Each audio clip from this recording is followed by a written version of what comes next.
రాష్ట్ర అవతరణ వేడుకలకు కేంద్ర ఎన్నికల సంఘం అనుమతి ఇచ్చింది. ఇక ఇదే అంశంపై మరింత సమాచారం మా బ్యూరో చీఫ్ శ్రీనివాస్ మరింత సమాచారం అందిస్తారు. శ్రీనివాస్. తెలంగాణ రాష్ట్ర వ్యాప్తంగా మరి తెలంగాణ రాష్ట్ర అవతరణ దినోత్సవ వేడుకలపై కూడా ఒక సస్పెన్స్ అయితే కొనసాగిందని చెప్పుకోవచ్చు.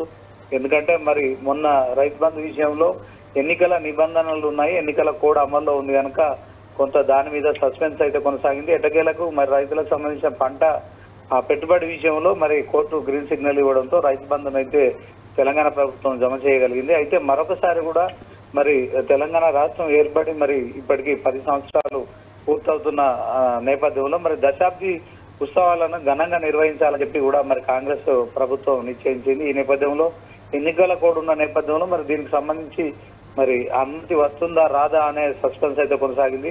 ఇక మరి ఎన్నికల కమిషన్ దశాబ్ది వేడుకలకు కొంత మరి అనుమతి ఇవ్వడంతో తెలంగాణ రాష్ట్ర వ్యాప్తంగా కూడా మరి ప్రభుత్వం ఏదైతే దశాబ్ది వేడుకలను జరపాలనుకున్న నేపథ్యంలో ఇది కొంత తెలంగాణ కాంగ్రెస్ ప్రభుత్వానికి అయితే మరి ఒక మంచి శుభవార్త అని చెప్పుకోవచ్చు. ఎందుకంటే గత 9 ఏళ్లుగా కూడా మరి తెలంగాణలో బీఆర్ఎస్ ప్రభుత్వం ఉండే, తెలంగాణ ప్రభుత్వం మరి ఘనంగా వేడుకలు నిర్వహించేందుకు కూడా మరి ఇక సమాయత్తం అవుతున్నట్టు తెలుస్తుంది. తెలంగాణ.